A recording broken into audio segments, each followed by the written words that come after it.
অজুহাতে কখনো দাঙ্গা বাঁধিয়ে ধ্বংস করে দিচ্ছে হিন্দুত্ববাদী সন্ত্রাসীরা। এই হীন উদ্দেশ্য সাধনে সরকারিভাবেও হাতে নেওয়া হচ্ছে নানা প্রকল্প, প্রণয়ন করা হচ্ছে হিন্দুত্ববাদী বিভিন্ন আইন। হিন্দুত্ববাদী সন্ত্রাস কর্তৃক বাবরি মসজিদকে শহীদ করার মধ্য দিয়ে মসজিদ ধ্বংসকরণের প্রক্রিয়া শুরু হয়।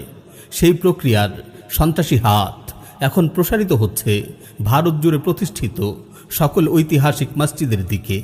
বারাণসীর জ্ঞানপাপী মসজিদ, মাথুরার শাহী ঈদগাহ মসজিদ, দিল্লির বিশ্ববিখ্যাত কুতুব মিনার, এরকম বিখ্যাত মসজিদগুলো সহ আর অনেক মসজিদকেই তারা মন্দিরে রূপান্তরিত করার জন্য পায়তারা চালিয়ে আসছে। প্রিয় মুসলিম উম্মাহ, হিন্দুত্ববাদী সরকার সাম্প্রতিক এই যুদ্ধ পরিস্থিতিতে ইসলাম ও মুসলিমকেই টার্গেট করেছে।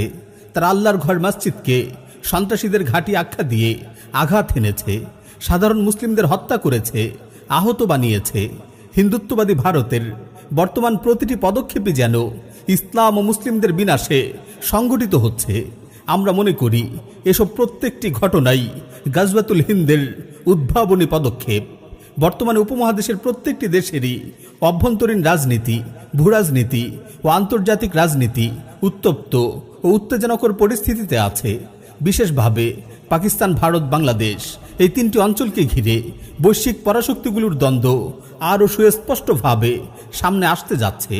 ফলে এখানে যে কোনো সময় সর্বাত্মক যুদ্ধ এক ভূরাজনৈতিক বাস্তবতাও বটে। সর্বোপরি